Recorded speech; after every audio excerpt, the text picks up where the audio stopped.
அல்லாஹ் மாலிக். ஜெய் சாய்ராம், ஜெய் சாய்ராம். எனது பிள்ளை நீ ஏன் மன சஞ்சலப்படுகிறாய்? இன்று வியாழக்கிழமை என்னை தரிசித்தாய்.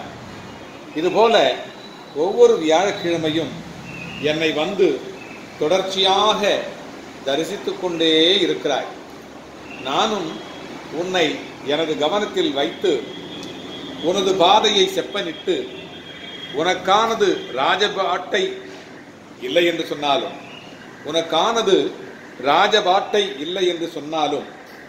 உனது பிராரப்த கர்மாவின் பலாபலன்களுக்கு தக்கவாறு உனது செயல்களின் நோக்கங்களை உனது மனதில் புகுந்து அதை மடைமாற்றி நல்வழி படித்து இப்பொழுதைய கர்மாவினை நீ செய்யும் புண்ணிய விளைவுகளாக மாற்றி அமைப்பதனால் உன்னை கொடுமையான பல விஷயங்களிலிருந்தும் பெரும் துன்பங்களிலிருந்தும் பாதுகாத்து உன்னையும் உனது வாழ்க்கை பாதையையும் செம்மைப்படுத்தி வருகிறேன் என்பதை நீ அறிவதில்லை.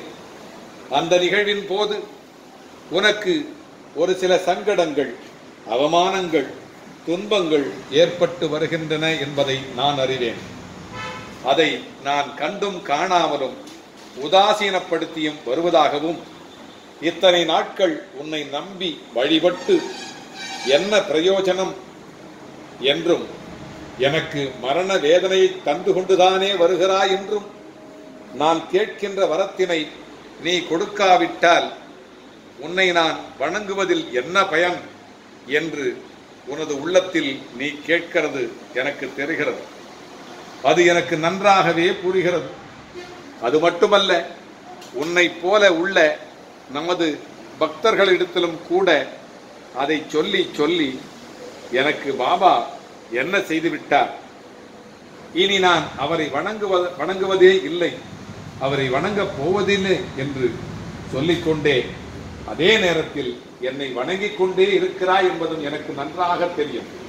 நீயோ கடப்பாறையை விழுங்கிவிட்டு சுக்கு கஷாயம் சாப்பிட்டு அதை கரைக்க முயல்வது போல உனது பழைய ஜென்ம பலாபலன்களின் கணக்கை அறியாமல் என்னையும் எனது சக்தியையும் எடை போட்டு பேசிக்கொண்டு வருகிறாய்.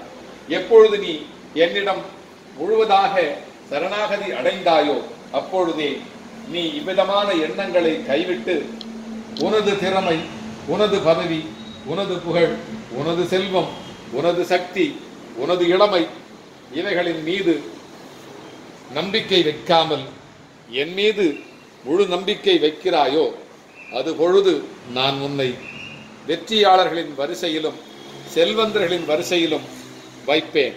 ஆகவே குழந்தாய், நீ ஒன்றை புரிந்து கொள். குழந்தை தாயிருக்கும் இடம் தெரியாமல் அழுவது போல இனிமேல் அழாதே. அழுவதை நிறுத்திவிட்டு நான் உனக்கானவன் என்பதையும் நீ என்னவன் என்பதையும் மறவாமல் என்னை நம்பி உனக்கு உன் வழியிலும் வாழ்விலும் நானே துணையிருப்பேன் என்பதை நீ அறிந்து கொண்டு நான் உனக்காக நன்மை செய்வேன் என்பதையும் புரிந்து கொண்டு எந்த நிலையிலும் எந்த வகையிலும் என்னை நன்றாக நீ நம்ப வேண்டும். அப்படி நம்பினால் உன்னை நான் கைவிடவே மாட்டேன்.